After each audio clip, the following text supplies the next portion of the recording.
அன்பான இனிய உறவுகளுக்கு ஊடலில் விஜய் காவேரி 3வது பகுதி முடிச்சாச்சு. இப்போ 4வது பகுதி. இப்போ தலைவனும் தலைவியும் ஒரு நாள் சந்தேகம் இல்லாமல் பிரிஞ்சிருப்போம் அப்படின்னு பெட் கட்டிட்டு காவேரி மேடம் தான் துள்ளிக்கிட்டு வராங்க. விஜயும் சரி அப்படின்னு ஓகே பண்ணிடுறாங்க. ஆனாலும் ஒரே ஒரு நைட் அவங்களால இருக்க முடியலை. ஏங்க 1 ஹவர் இல்லை ஒரு நிமிஷம் கூட நம்ம தலைவரால் இருக்க முடியாது. காவேரி கூட ஒரு வேளை இருந்துருவாங்க. ஆனால் தலைவனால் இருக்கவே முடியாதுங்க. நீங்களே கரெக்டாக இல்லைன்னு கமெண்ட்ஸில் சொல்லுங்கள். ஏன்னா 2 பேர்லேயும் நம்ம விஜயோட காதல் ஹையில் இருக்குங்க, அல்டிமேட்டில் இருக்குங்க. அப்படிங்கிறது உண்மையாக இருந்தால் நம்ம சேனலுக்கு ஒரு ஹைக் பண்ணிடுங்க ஃப்ரெண்ட்ஸ். அடுத்து பார்த்தா இவங்க காவேரி வந்து பாட்டி கூட வீட்டில் வந்து படுத்துடுறாங்க. படுத்ததுக்கப்புறம் அப்படியே கதவு தட்டுற மாதிரியே சவுண்டு கேட்குது. வேகமாக ஓடி வர்றாங்க, கதவை திறக்கிறாங்க, யாரையும் காணோம். என்ன இது, யாரையுமே காணுமே, சே அவர் வர்ற மாதிரியே இருக்குது. பாவி கொஞ்சமாவது வர்றானா, நம்ம எப்படி ஒரு தலகாணி வர மாட்டுற மாதிரி மேலே போனோம் ரூமுக்கு. வர்றானா, சே இவன்ட்ட பாசமே இல்லை அப்படின்ட்டு மறுபடியும் வந்து படுத்துக்கிறாங்க. பாட்டியை மெல்ல எட்டி பார்க்குறாங்க. தூங்குறாங்க அப்படின்னு சொல்லிட்டு ஃபோன் எடுக்கிறாங்க. ஃபோன் எடுப்போமா வேணாம்மா வீராப்பா பேசிவிட்டு இப்போ பார்த்தீங்கன்னா புலம்பி தள்ளுதுங்க நம்ம செல்ல குட்டி.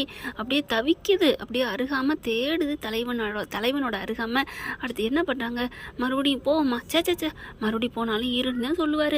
வேணாம் படுடி, இழுத்து போத்திட்டு பாடு அப்படின்னு சொல்லி படுக்க போகிறாங்க. டக்குன்னு கதவு சத்தம் கேட்குதுங்க. என்னன்னு பார்த்தா மறுபடியும் கற்பனை சே அப்படின்னு வந்து படுக்கிறாங்க.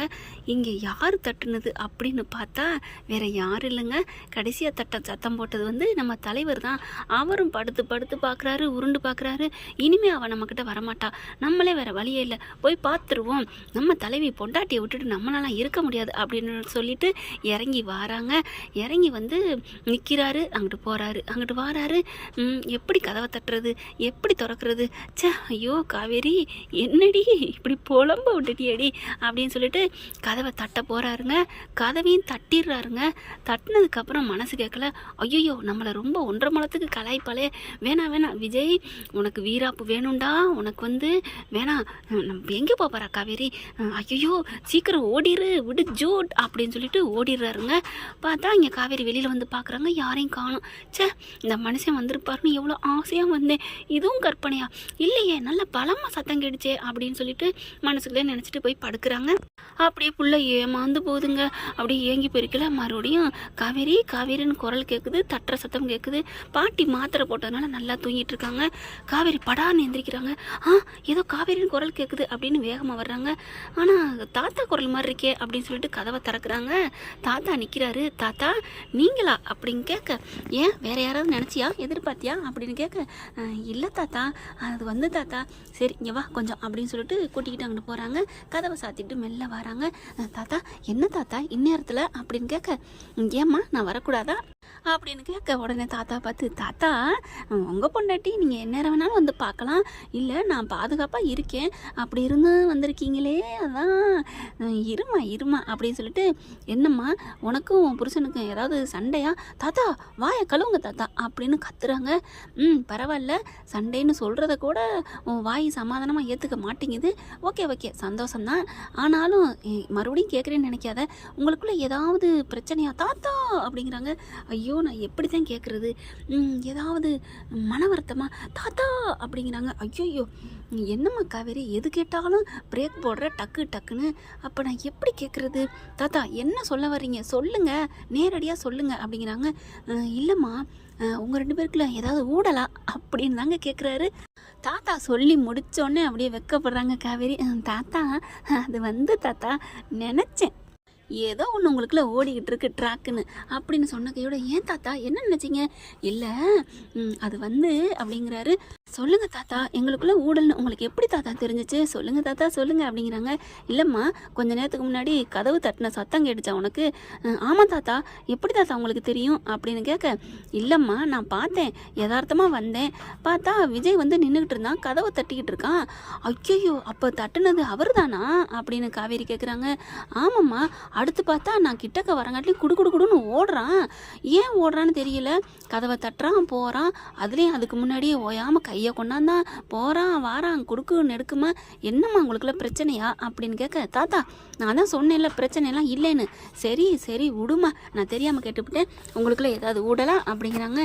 தாத்தா அது வந்து தாத்தா அது இல்லை தாத்தா அப்படின்னு கை விரலை போட்டு அப்படியே முறுக்கிக்கிறாங்க.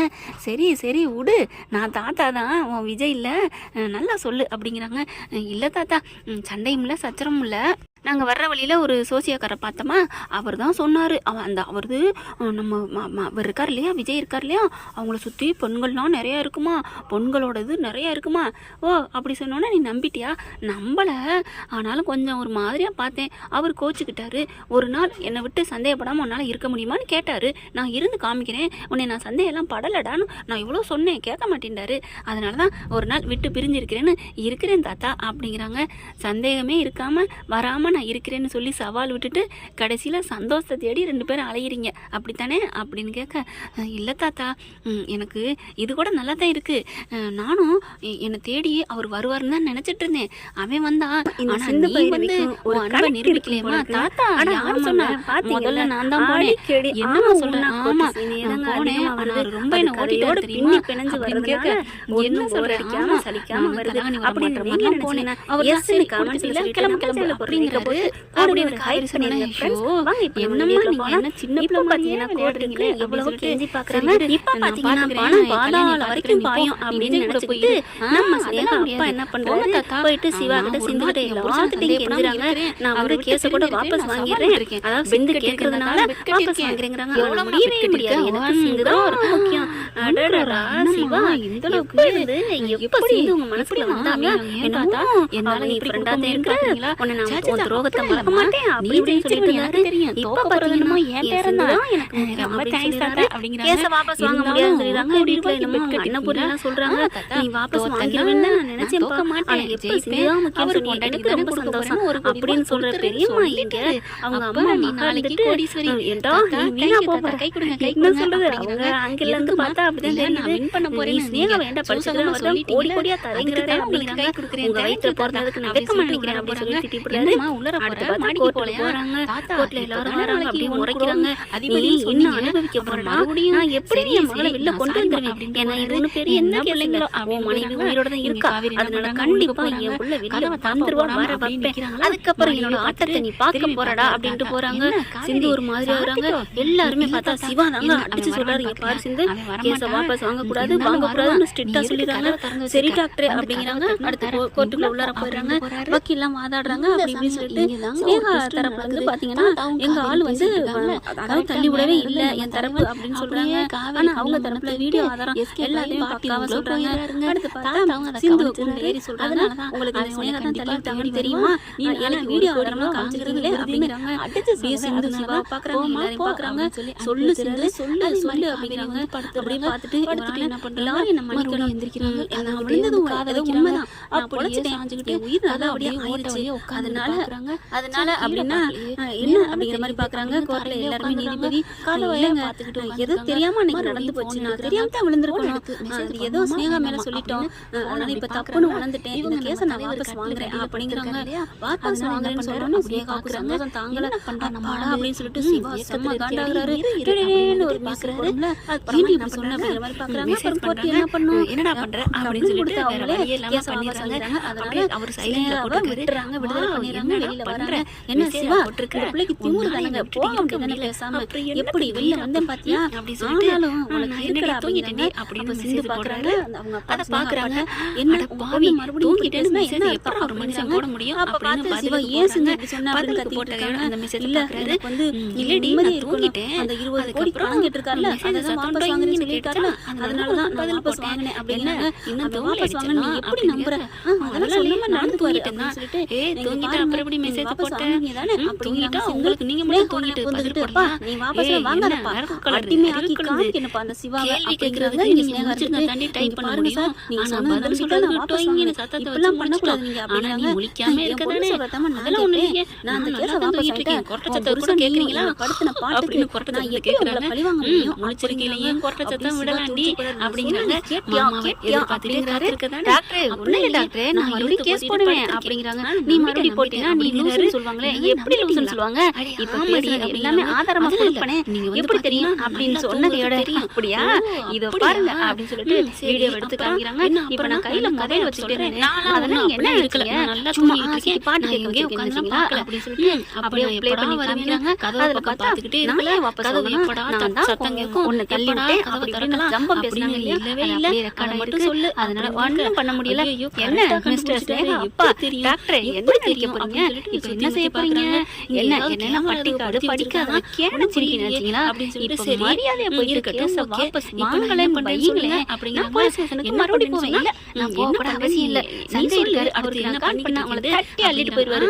என்ன பண்ணட்டுமா அப்படின்னு சரி நீங்க வேலைக்கு ஆகாது நான் பண்றேன் அப்படின்னு போன் எடுக்கிறாங்க. சஞ்சய் அப்படின்னு கால் பண்ண போறாங்க. ஐயோ ஐயோ கையை உன்னை சிந்து சிந்து அப்படின்னு அப்படி தட்டி பறிக்கிறாங்க.